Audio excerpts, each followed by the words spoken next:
वाढत्या तापमानामुळे पाणी टंचाईचं संकट अधिकच गडद झालं असून या तीव्र उन्हाचा आणि दुष्काळी परिस्थितीचा मोठा फटका शेती क्षेत्राला बसतोय। पुणे जिल्ह्यातील आंबेगाव तालुक्यात अनेक गावांमध्ये पाण्याअभावी शेतकऱ्यांची पिके अक्षरशः डोळ्यांदेखत करपून जात आहेत। विशेषतः ऊसासारख्या पाण्यावर अवलंबून असलेल्या पिकांचं मोठं नुकसान होत असून हिरवागार दिसणारा ऊस आता उन्हाच्या झळांनी जळून खाक झालाय। कालव्याद्वारे वेळेवर आणि पुरेशा प्रमाणात पाणी न मिळाल्याने परिस्थिती आणखीच गंभीर बनली आहे। पाण्याच्या अपेक्षेने शेतकरी दिवसेंदिवस वाट पाहत राहिले, मात्र कालव्याचं पाणी न आल्यानं विहिरींनी तळ गाठलाय। भूजल पातळी मोठ्या प्रमाणात घटल्यामुळे शेतकऱ्यांसमोर पिके वाचवण्याचं मोठं आव्हान उभं राहिलंय।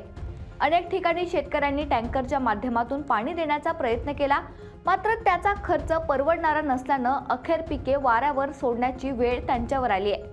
आंबेगाव तालुक्यातील या भीषण वास्तवाचा आढावा घेतलाय आमचे प्रतिनिधी नीलम चापुडे यांनी।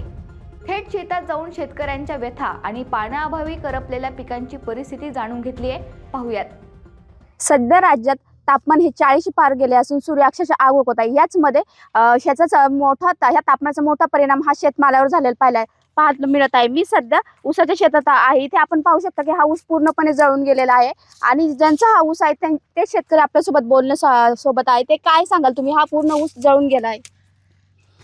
आता ज्या वेळेला कोणत्याही मालाला बाजारभाव नसल्यामुळं मी हा ऊस केलेला आहे एकरभर। ह्या ऊसाला टेम्परेचर वाढल्यामुळं 40 अंशापर्यंत टेम्परेचर असल्यामुळे हा ऊस जळाला। कारण ऊसाला पाणी विहिरीने पूर्ण तळ गाठला होता।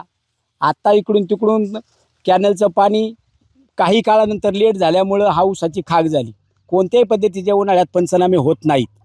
आता याच्याकरता शेतकऱ्यांनी काय केलं पाहिजे? कांद्याला बाजार नाही, कोणत्याही दुसऱ्या मालाला बाजार नाही, त्याकरता ऊसाच्या नाद्याला लागलं तर ऊसाचे असे प्रकार घडलेत। त्यामुळं शासनाने याच्याकडे चांगल्या पद्धतीने लक्ष द्यावा अशी माझी अपेक्षा आहे। विहिरीला पाणी नाही आणि कॅनलला पाणी आले नाही, त्यामुळे हा पूर्ण ऊस जळून गेलेला आहे। यामुळे शेतकऱ्यांचे आर्थिक नुकसान मोठ्या प्रमाणावर झालेले आहेत आणि असं जळालेल्या ऊसाचे हमी भाव पण मिळत नाही। त्यामुळे याचाच मोठा फटका हा शेतकऱ्यांना सुद्धा बसत आहे। नीलम चापुडे, LS मराठी, आंबेगाव, पुणे।